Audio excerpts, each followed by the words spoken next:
Hello, my name is Sapana Patel. I'm a faculty member in the Department of Psychiatry at Columbia University and the New York State Psychiatric Institute. I'm here to talk to you today about implementation strategy design from the perspective of one intermediary organization. So just to review, what is an implementation strategy? These are methods or techniques used to improve adoption, implementation, sustainment, and scale-up of interventions. They could be single or discrete strategies like audit and feedback, or multifaceted strategies that combine a few different strategies. So they vary in complexity. They could target a range of stakeholders, individuals with lived experience, providers, payers, policymakers, and they also can vary across phases of implementation. Research has shown us that single component, narrowly focused strategies have had limited success. We know that we need to adapt or design strategies that will be responsive to the setting, stakeholder preferences, as well as implementation determinants. One method to get this information may be formative evaluation.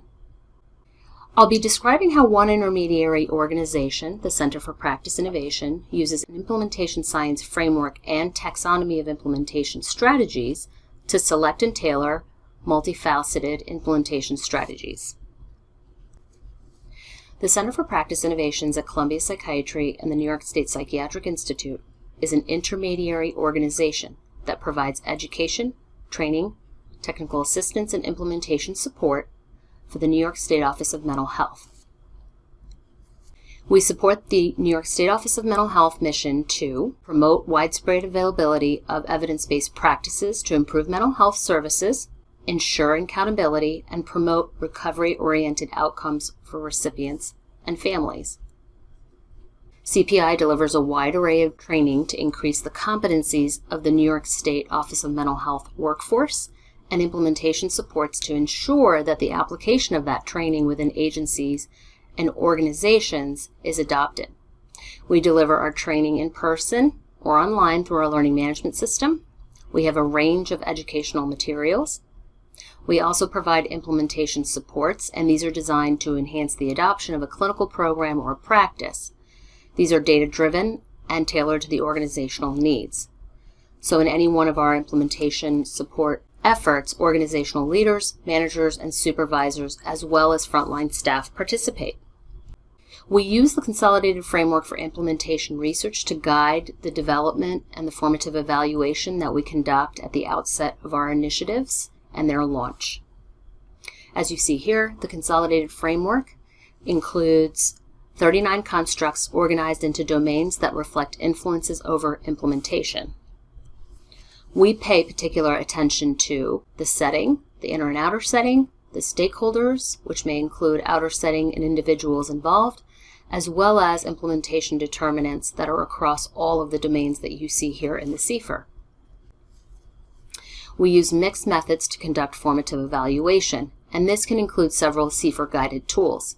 The observation template, where we take an observation template to the actual setting, make observations using this template. These can be used during site visits, and they can help organize taking notes organized by each CFIR construct. We conduct quantitative surveys, preference assessments, as well as qualitative focus groups with our stakeholders. When we convene our stakeholders in regular meetings and we generate meeting notes, we use the meeting notes template to organize our information by CFIR construct. And lastly, we use the online interview guide tool to create some of our interviews with our stakeholders.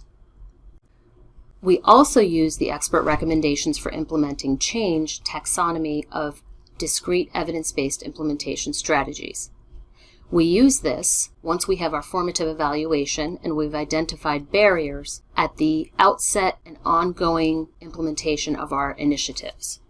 So let me tell you about one example of how we do this at CPI. The Impact OCD, Improving Providers' Assessment, Care Delivery, and Treatment of OCD initiative is a new initiative to train frontline providers in how to assess and treat OCD. Our plan is to develop online trainings and an OCD toolkit to disseminate using our statewide online platform. And this is a partnership between the Center for OCD and Related Disorders, the Center for Practice Innovations, and the New York State Office of Mental Health.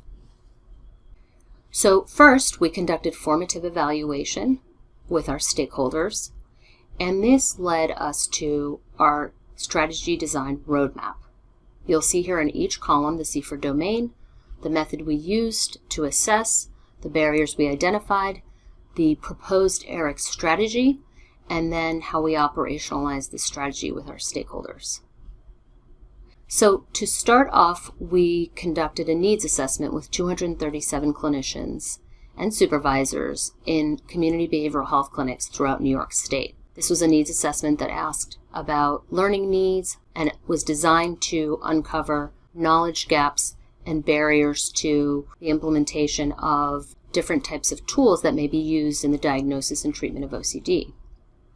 What we learned for both the characteristics of the intervention as well as individuals involved was that there was a need for easy-to-use screening tools and information on how to diagnose or detect OCD, as well as more information on training in exposure and response prevention, which is a first-line treatment for OCD.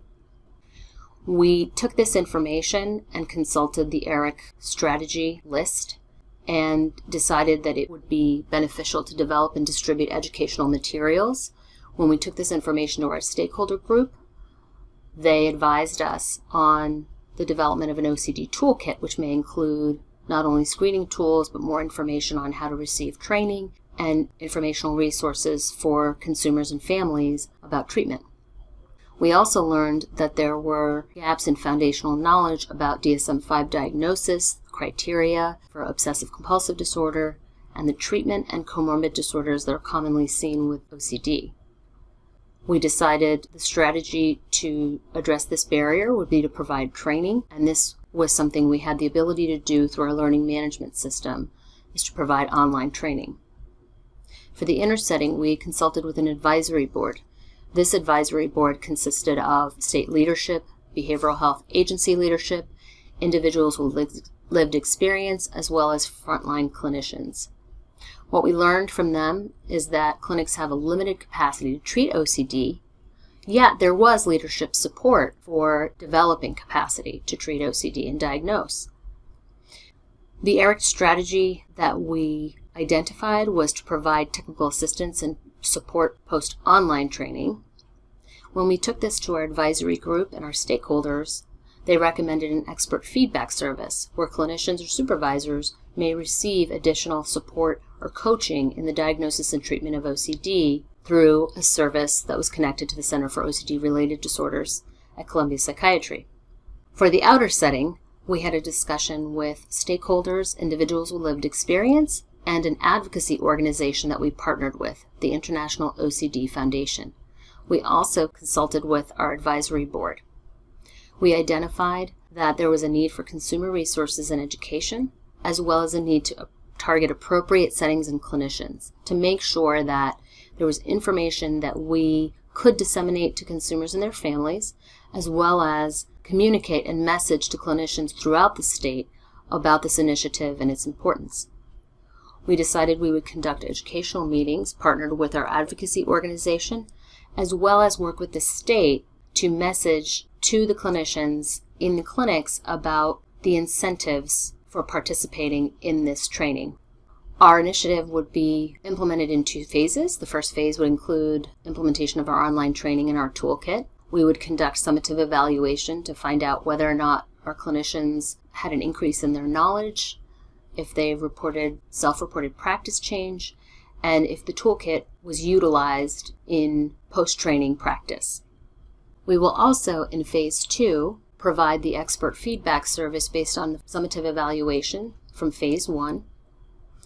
We will target specific clinicians and clinics for this expert feedback service to receive this service and to also learn from them about what other additional implementation supports and strategies may be useful for supporting their work with individuals who have OCD. This is a work in progress, so I hope to be back at some point to tell you about how it has gone. But for now, I'd like to thank you for your time and attention, and I hope that I've given you some information about how an intermediary organization can use implementation science frameworks and taxonomies to deliver data-driven and empirically oriented training and implementation support. Thank you.